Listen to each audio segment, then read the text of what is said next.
Hello friends, welcome our channel Chilma YouTube channel. And ఈరోజు ఒక మీకు ఇంట్రెస్టింగ్ వీడియో అయితే మీ ముందుతో వచ్చేసాను.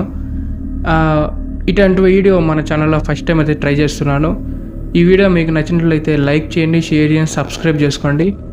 అండ్ ఏమాత్రం లేట్ చేయకుండా వీడియోలోకి అయితే వెళ్ళిపోదాం. ఈరోజు ఈ స్టోరీ మనతో షేర్ చేసుకున్న వ్యక్తి రాజశేఖర్, అంటే మన క్లోజ్ ఫ్రెండ్ అనమాట.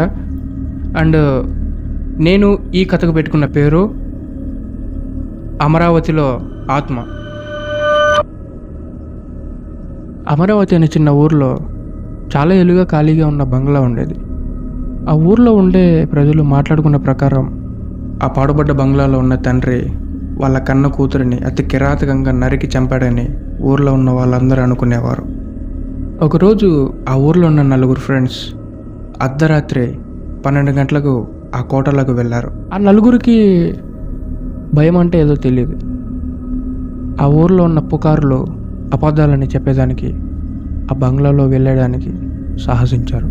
రవి టార్చ్ లైట్ వేసి గదిలో వెళ్ళగా ఒక చిత్రపటం గమనించాడు. రవి ఆ ఫోటోను చూస్తూ ఉండగా ప్రియా వెనక నుంచి వచ్చి రవి, ఆ ఫోటో ఎవరిదో కాదు, ఈ బంగ్లాలో మరణించిన యువతిది. అలా అనిన వెంటనే గట్టిగా ఒక అమ్మాయి అరుపు వినిపించింది. శబ్దం రాగానే ఆ నలుగురు ఒక్కసారిగా శబ్దం వైపు చూశారు. బంగ్లాలో దారులన్నీ మూసుకుపోయాయి. బయటకు వెళ్ళే మార్గం లేదు. తలుపులన్నీ మూసుకుపోయాయి. ఒక్కసారిగా తలలేని ఆత్మ వాళ్ళ ముందు ప్రవేశించింది.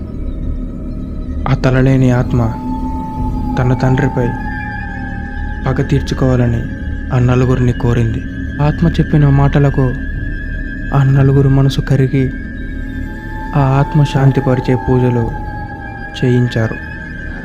ఆ బంగ్లాలో జరిగే మూల పూజ కోసం ఎక్కడెక్కడి నుంచో మంత్రగాళ్ళను రప్పించారు. పూజ ఘనంగా జరిగిన తర్వాత ఊర్లో ఉన్న ప్రజలు ఆ బంగ్లా ఖాళీగా ఉంచదలుచుకోలేదు. గవర్నమెంట్కి అప్పగించి ఒక స్కూల్ పెట్టమని కోరారు. నెల రోజుల తర్వాత స్కూల్ పెట్టారు. పెట్టిన తర్వాత ఈ నలుగురు సాహసికులు భయపడుతూ ఉండేవారు.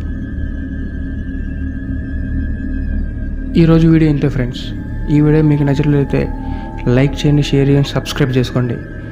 మరిన్ని వీడియోస్ కోసం చిల్ మావో యూట్యూబ్ ఛానల్ని సబ్స్క్రైబ్ చేసుకోండి ప్లీజ్.